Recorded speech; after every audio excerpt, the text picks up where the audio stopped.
65-year-old Leib Goldstein, who suffers from Alzheimer's type dementia, recently experienced a heart attack and is now in a stable condition. His daughter, Shayna, has been presented 3 options by the doctors who are caring for Leib and is his primary caregiver. Option 1 she has been presented with is a bypass operation, which has a 70% chance of success, which would allow him to live 60 to 70% of the remainder of his lifespan. However, this same option possesses a 30% risk factor of Leib dying on the operation table. Option 2 is to leave in his IABP, which at this point he is reliant on, and keep him on sedation until the machine fails inevitably, which would require him to remain sedated and would leave him in the hospital and could also lead to further complications.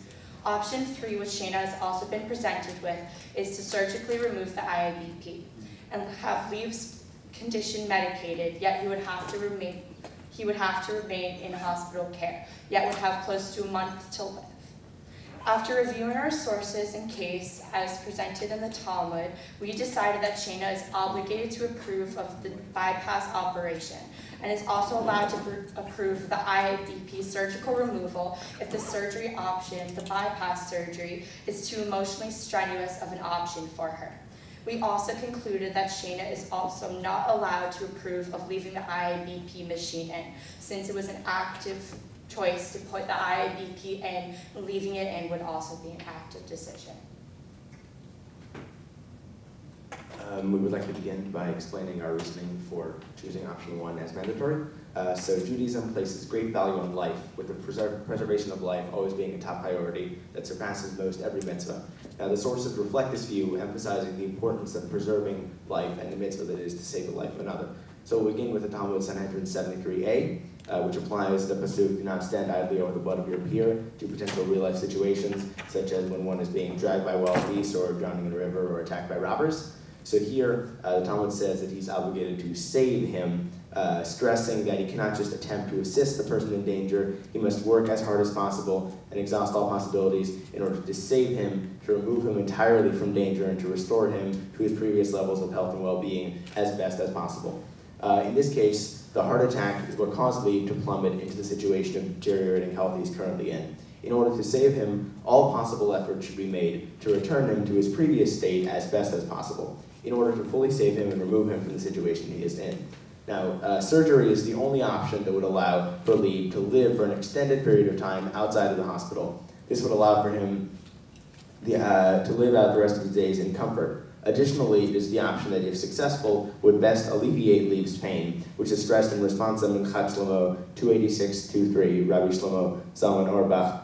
Despite the fact that it may seem that it would be better to medicate Leib or sedate him to prevent this pain, a successful surgery would provide not only a solution to physical pain, but also allow for Leib to live outside of the hospital, which is also a factor in his comfort and therefore his health and well-being. Additionally, a death in his own private home would be more comfortable and dignified, which is in keeping with Jewish values of dignity of death.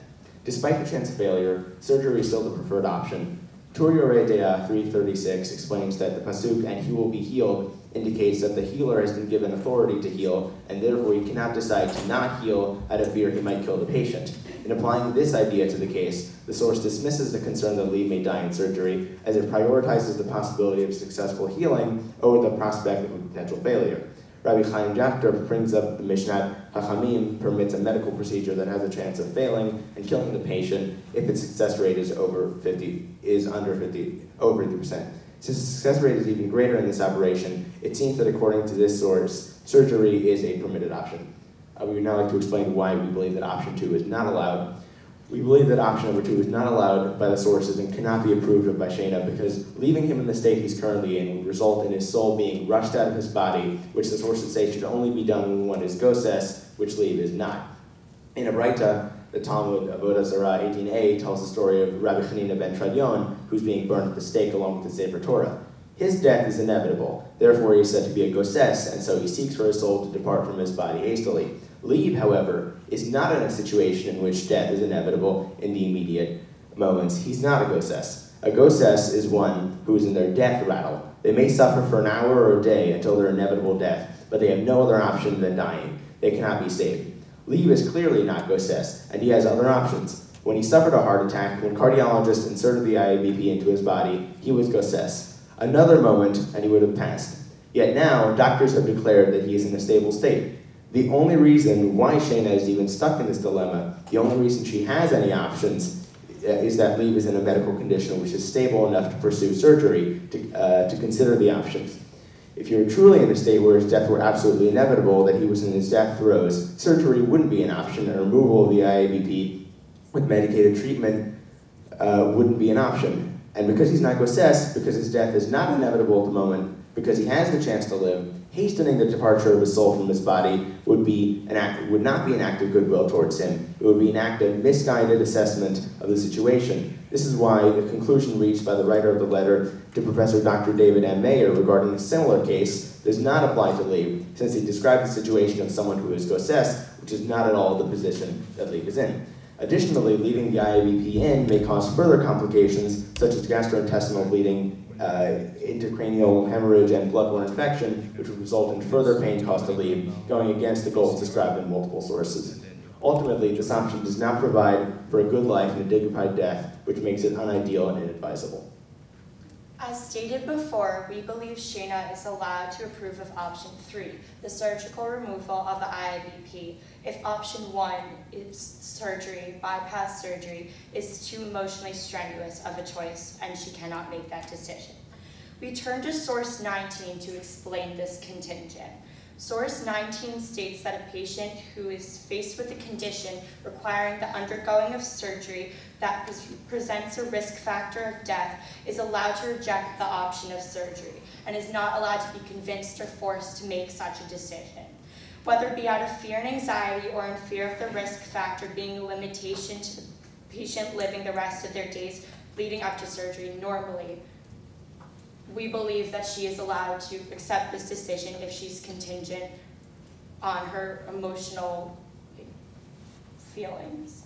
If she prioritizes this time she can spend with her father instead of putting him on the operation table, which presents a 30% risk of his mortality, she is allowed to approve of this. She's allowed to approve of this option. And as the source 19 states, source 19 is applicable to a patient being able to make that decision for himself, and source 18 talks about how if someone is mentally ill or if someone is terminally ill, they are allowed to have the plug pulled on them since they are suffering and enduring various amounts of pain. Judges, you have 8 minutes. Will you time us? Do you have? Thank you. How much do you have left? Like a couple of sentences. Thank you so much. If such choices are granted to individual patients and Leib is unable to make these decisions for himself and Shayna has been left in authority and the person who is supposed to make these decisions, the same sources should be able to apply to her, as she should be able, out of fear, if she's worried for the condition of her father and prioritizes spending time with him, she should be allowed to deny allowing him to go onto the operating table and to allow him to live 30 days medicated in the hospital until he dies out naturally, free of suffering and in peace. Thank you. Great. Thank you.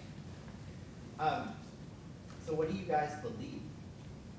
You cited lots of sources. But what do you believe based on those sources?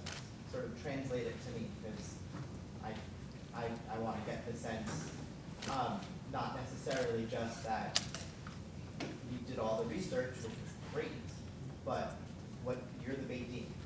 We've come to you. So what do you believe? Yeah, well, ultimately we believe that option 1 would be the best for the reasons we stated. However, as Shayna just stated, we do leave option 3 open in case, for her specific situation, she would prioritize spending time with her father, guaranteed, over the potential to have more time with him. Right. So if I could just change one thing. So we said the reason that you would choose 3 is if she would decide that it's too emotionally, she's unable to deal with surgery. Let's say the patient himself is coming to you and he's awake and he gives you the same 3.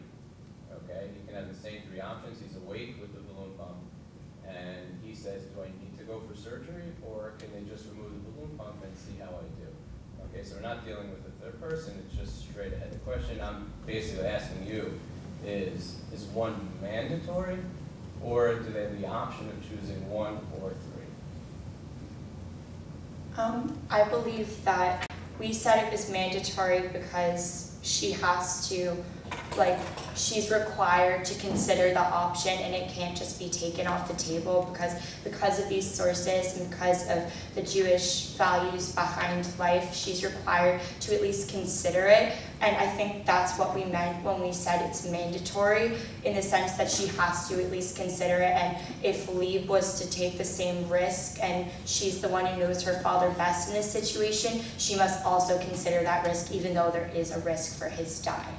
So just as if Leib was alive and awake and could make that decision for himself, just as if he was to weigh out the risk factor versus whether he wants to spend just 30 days and maybe he'll live longer, maybe he'll live shorter, but maybe not. Just as if he has to balance that out, she should have to do exactly the same thing. And we're encouraging her to look more at it and look over the risk of death. Yeah, I mean, each option, 1 and 3, come with pro and cons. I mean, 1 has sort of this better long-term deal where if it is successful, then he'll be able to live for longer, for better conditions outside of the hospital. Yet option 3 has a guaranteed outcome, but it's not such a preferable outcome. Sort of dovetailing or sort of piggybacking on Dr. Rothman's question, Leib is not awake for this situation. He has Alzheimer's dementia. You mentioned the specific, a specific definition of a ghost as being in the death rattle.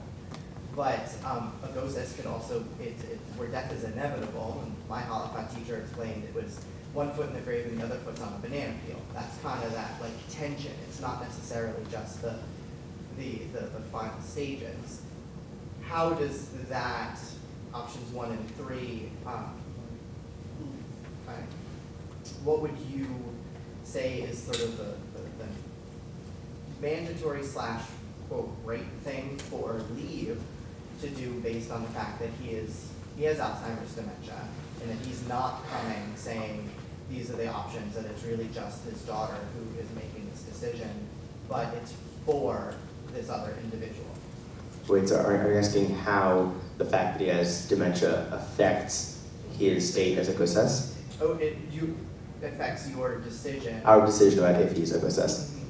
Okay, so we sort of viewed this as sort of the heart attack is what plummeted him to this sort of lower level of health. Sort of, like for example, with source 1, with, for example, if someone is being attacked by robbers or something, the idea is that we're sort of trying to get him back to the certain point where he was at before the heart attack. Just as with the robbers, you want to save them, so to sort of get them to a point like they were before that happened. So the fact that he has Alzheimer's doesn't necessarily cause us to think that he is closer to death and therefore is more of a COSES. Like what Keaton said, I think it's definitely a factor of some sort, but on a different level and from different sources. I believe that it must be very hard for Shayna to possibly risk the death of her father immediately, of him dying on the operation table and not being able to have any time with him, but then knowing that if he was to survive, he was eventually going to deteriorate because of the disease, and it was going to affect him, and which could also be very emotionally hard on her and could definitely take a toll. And that's why I think option 3, I believe, should really be considered and may definitely play into this, because if anybody was put in this position, you may just want to spend these remaining few days before anything can get worse and just have that time. And if Shayna prioritizes this, she should definitely be able to approve of this option, which is why it weighed in so heavily in our case.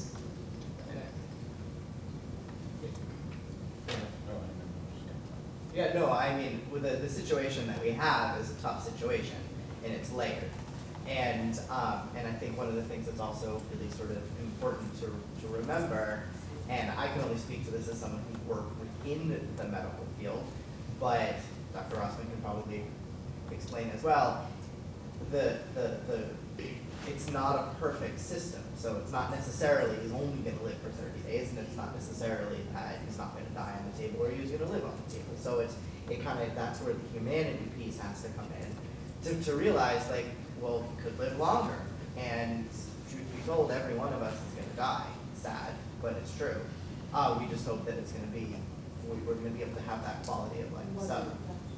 So on behalf of Dr. Austin, we thank you. Thank you so much.